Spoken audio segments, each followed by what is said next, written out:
Human మొటాప్ pneumo virus ప్రపంచాన్ని కలవరపెడుతోంది. చైనాలో మొదలైన ఈ మహమ్మారి ఇప్పుడు దేశాలు దాటేస్తోంది. ఇండియాకు కూడా వచ్చేసింది. కర్ణాటక రాష్ట్రం బెంగళూరులో ఇద్దరు చిన్నారులకు ఈ వైరస్ అటాక్ కావడం కలకలం రేపుతోంది. చైనా వైరస్ బెంగళూరులోని చిన్నపిల్లలకు ఎలా సోకిందనేది ఇప్పుడు చర్చనీయాంశంగా మారింది. ఎందుకంటే ఆ చిన్నారులు అసలు ఊరు దాటి కూడా బయటికి పోలేదు. మరి ఆ వైరస్ వీరికి ఎలా సోకింది? ఇదే ఇప్పుడు $1 మిలియన్ ప్రశ్నగా మారింది. నిజానికి చిన్నారులకు మాత్రమే కాదు, వారి కుటుంబాల్లో ఎవరికి కూడా ట్రావెల్ హిస్టరీనే లేదు. వారి కుటుంబాలు బెంగళూరు సిటీ దాటి వెళ్ళలేదు. ఇటీవల కాలంలో వారు ఎలాంటి ప్రయాణాలు కూడా చేయలేదు. అయినా సరే వారికి ఈ హెచ్ఎంపివి వైరస్ ఎలా సోకిందనేది ఇప్పుడు చర్చనీయాంశంగా మారింది. 3 నెలల చిన్నారికి చికిత్స చేసి ఇంటికి పంపిన తర్వాత హెచ్ఎంపివి వైరస్ అని పరీక్షల్లో నిర్ధారణ కావడంతో కర్ణాటక వైద్య శాఖ అప్రమత్తమైంది.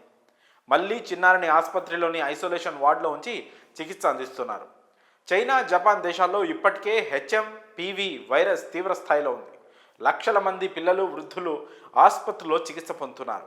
ప్రస్తుతం ఇండియాలో హెచ్ఎంపివి వైరస్ సోకిన 2 పిల్లలకు అటాక్ అయిన వైరస్ చైనా వైరస్తో పోల్చి చూడడానికి కనీసం చైనా మెడికల్ డేటా కూడా అందుబాటులో లేకపోవడంతో డాక్టర్లు ఇబ్బంది పడుతున్నారు.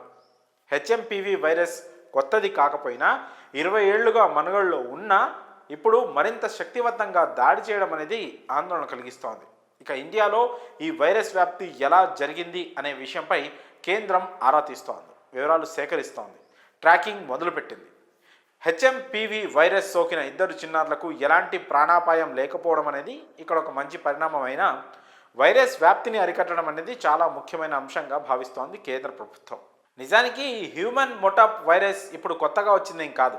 కాకపోతే దీనికి మనుషుల ఆరోగ్యాన్ని ప్రభావితం చేసే అంత శక్తి లేదు. అందుకే ఇంకా వ్యాక్సిన్ కూడా కనుక్కోలేదు. అలాంటిది ఇప్పుడు ఈ హెచ్ఎంపివి వైరస్ చైనాలో ఒక్కసారిగా బలపడి ఆ దేశాన్ని వణికిస్తోంది.